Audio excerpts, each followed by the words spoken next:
Hello दोस्तों, स्वागत है आपका आज की इस कहानी में। उस दिन हॉस्पिटल में डॉक्टर ने बताया कि वैसे तो आपकी बीवी ठीक है, पर अभी उन्हें 2-3 दिन रखना पड़ेगा।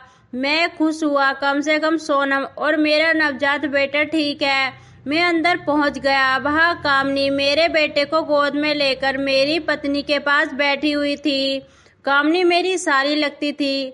जब सोनम गर्भवती हुई तब से वह हमारे घर आ गई थी अपनी बहन की देखभाल करने के लिए। जब से वह हमारे घर आई थी तो मुझे नहीं पता था मैं उसकी तरफ खिंचा चला जाऊंगा। एक तो बीवी गर्भवती होने की वजह से मैं बहुत दिन से अपनी बीवी से अलग ही रहता, इसलिए मुझे शायद कामनी अच्छी लगने लगी थी। अपनी दीदी की जगह मेरा सारा काम वही करती।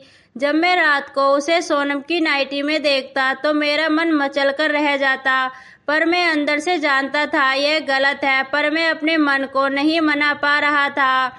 डॉक्टर ने कहा कि सोनम ठीक है, उसे 1-2 दिन में डिस्चार्ज कर दिया जाएगा। तो वह खुद ही बोली कि कामनी, तुम अपने जीजाजी के साथ घर चली जाओ, थोड़ा नहा धोकर आराम कर लेना। आज तो मम्मी भी आ रही है। कई दिन से लगातार तुम दोनों यही हो और बस काम किए जा रहे हो। यह सुनकर मुझे एक अलग ही सुख की अनुभूति हुई कि शायद आज मेरी मुराद पूरी हो जाए। मैंने सोनम की माँ को उसकी दवाई का टाइम बताया और बाहर निकल गया। पार्किंग से अपनी बाइक निकाली और हॉस्पिटल के सामने कामनी का इंतजार करने लगा। यह पहली बार था कि कामनी मेरे साथ बाइक पर अकेले जा रही थी। मैं बाहर खड़ा ही था कि हल्की सी बारिश शुरू हो गई। मुझे दूर से कामनी आती दिखी। उसने पिंक टॉप और जींस पहनी थी। उसने देखा बारिश हो रही है तो वह बोली, जीजू थोड़ी देर रुक जाते हैं वरना भीग जाएंगे। पर मुझे नहीं रुकना था। मुझे बस जल्दी से कामनी को लेकर घर पहुंचना था। मुझे उसके साथ ज्यादा से ज्यादा समय बिताना था कि उसके मन की बात जान सकूं। मैंने कहा चलते हैं, अभी बारिश हल्की है, कहीं ऐसा न हो कि बारिश तेज हो जाए और हम यहीं भीग जाएं। ठीक है जीजू, कहकर वह मेरे पीछे बैठ गई। यह पहली बार था जब वह मेरे इतने करीब मुझसे चिपक कर बैठी थी। उसकी गर्मी को मैं महसूस कर पा रहा था। हल्की बारिश की वजह से सड़क में जगह जगह पानी भर गया था और गड्ढे नहीं दिख रहे थे। अचानक बाइक का टायर उनमें से एक छोटे से गड्ढे में चला गया, जिसके कारण उसके दोनों हाथ मेरी कमर में आ गए। हम गिरते गिरते बचे, लेकिन कामनी ने मुझे जोर से पकड़ लिया। उसकी छुअन मुझे पागल कर रही थी। मेरी बाइक की स्पीड कम हो गई थी। हल्की हल्की बूंदें हमारे दोनों के शरीर पर पड़ रही थी।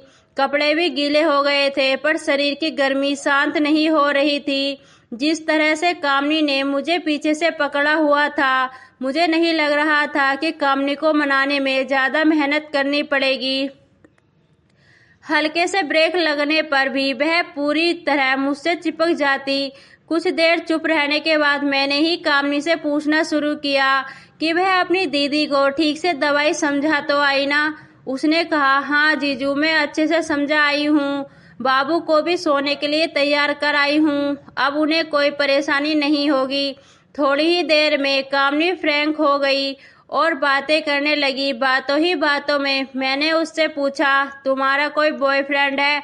वह बोली, था, लेकिन अब नहीं है। मैंने उससे पूछा, क्यों छोड़ दिया उसे? वह बोली, बिना गोली की बंदूक रखकर भी क्या फायदा? मैं चौंक गया। क्या कह रही हो? मैं कुछ समझा नहीं। वह गहरी सांस लेते हुए बोली, सब दीदी की तरह लकी नहीं होते ना जीजाजी, उनको तो सब मिला है। आप कितना प्यार करते हो और कितने अच्छे से करते हो, और कोई लड़का वैसे नहीं कर पाता ना। मैंने एक झटके से बाइक रोक दी। एक बार फिर कामनी मेरे बहुत करीब हो गई। मैंने पीछे पलटकर देखा और पूछा, तुम्हें कैसे पता मैं अच्छे से कर लेता हूँ? तुम अपनी दीदी के साथ ऐसी बातें करती हो? नहीं वो, मैं जब पिछली बार आई थी तो मैंने खिड़की से देखा था आपने दीदी के साथ कितने अच्छे से किया था। मैं तो तब से ही आपकी फ्रेंड हो गई थी। मैं अपने बॉयफ्रेंड में भी वही ढूंढ रही थी, पर वह तो बुद्धू निकला। बस 2 मिनट ढेर पर मेरा कुछ नहीं हुआ। मेरे मन में तो वो ही आपकी और दीदी के खेल की तस्वीर बसी थी। मैं दीदी के पास भी इसलिए आई थी कि अब तो आप दीदी के साथ ऐसा कुछ नहीं कर पाएंगे तो मुझे सुख मिल जाएगा, पर आपने तो एक बार भी नहीं सोचा। कामनी बाइक से उतरी और मेरे दोनों हाथ पकड़कर बोली, जीजा जी, क्या आप मुझे एक बार, सिर्फ एक बार दीदी की तरह जन्नत की सैर कराएंगे? मैं आपका यह एहसान कभी नहीं भूलूंगी। मेरे दिमाग से वह रात निकल ही नहीं रही है कि कैसे आप दीदी के साथ अच्छे से बात कर रहे थे। मुझे भी चाहिए, मुझे भी करना है। आप यकीन रखिए, मैं दीदी को कुछ नहीं बताऊंगी। घर वाले जहाँ कहेंगे वहाँ शादी भी कर लूंगी, पर शादी से पहले एक सुहागरात मुझे आपके साथ मनानी है। मुझे पता है एक बार दीदी घर आ गई तो फिर कभी यह ना हो पाएगा। बोलिए ना जीजा जी, आप देंगे ना मुझे? मैंने अपने हाथ छुड़ाए। सब लोग देख रहे थे और कामनी को बैठने को इशारा किया। वह मुझे इस बार बिना झिझक के मजबूती से पकड़कर बैठ गई। बिना डरे बिना शर्म उसके हाथ ऐसी जगह पर रखे थे, उसने जानबूझकर रखे थे। अगर कोई लड़की छू लेती तो फिर लड़का आपा खो बैठता है। वही मेरे साथ भी हुआ। मैंने बाइक की स्पीड तेज कर दी। मैं जल्दी से जल्दी घर पहुंच जाना चाहता था। एक तो कामनी ने खुद आगे बढ़कर मुझसे करने को कहा, दूसरा मैं नहीं चाहता था कि मेरी खुशी मेरे बॉटम से बाहर झांकने लगे। जैसे तैसे जल्दी ही हम घर पहुंचे। कामनी सीधे नहाने चली गई और जानबूझकर दरवाजा खुला छोड़ दिया। मैं समझ गया था आज नहीं मानेगी। खुले दरवाजे से उसकी दिखती हुई पिच ने मुझे बैटिंग करने पर मजबूर कर दिया। मैंने भी अपना तौलिया उठाया और घुस गया। बाथरूम में पहले पूरे मैदान का अच्छे से मुआयना किया, हर जगह अच्छे से चेक किया कि कहीं कुछ कमी न रह जाए। फिर दो मुलायम दीवारों के बीच ऐसी जगह टच हो गई कि पूरे मैदान में भूकंप आ गया। दूसरे खिलाड़ी ने चेतावनी दी कि अब बैटिंग शुरू करो और अच्छे चौके छक्के लगाओ, वरना तुम्हें आउट कर दिया जाएगा। मैंने भी मैदान की थोड़ी जांच परख पहले अच्छे से की और बैट सही जगह टिका दिया। फिर शुरू हुए चौके और छक्के और वह बाथरूम अब स्टेडियम बन चुका, जहां कामनी रेफरी और ऑडियंस बन गई। हर चौके छक्के पर और छक्कों की आवाज से भर गया। डर किसी का नहीं, कोई घर में नहीं था। लगभग 2 घंटे में कामनी खुद ही बोली कि यह आखिरी ओवर है, अब और नहीं, बस करो और आउट हो जाओ। पर यह आउट होना मेरे हाथ में नहीं था। वह तो टाइम पर ही होता, पर मैंने अपनी तरफ से मेहनत ज्यादा करनी शुरू कर दी। जहां एक चौका लगा रहा था उतने ही टाइम में 4 लगाने की कोशिश की और इसमें इतना खो गया कि कब आउट हो गया पता ही नहीं चला। कामनी तो जाने कितनी बार आउट हुई और अब वह इतना थक गई थी कि उठना भी अब उसके बस में नहीं रहा।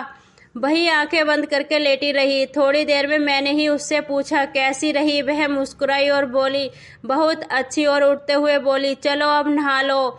मेरे प्यारे जीजाजी, मैं खाना लगाती हूँ, खाकर फिर से आपको बहुत मेहनत करनी है।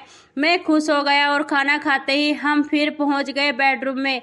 ऐसा होते होते सुबह तक मेरी हालत खराब हो गई, पर कामनी रुकने का नाम ही नहीं ले रही थी। जैसे तैसे उसको सुलाया और हॉस्पिटल पहुंचा। वहां सोनम बोली, बड़े थके थके से लग रहे हो?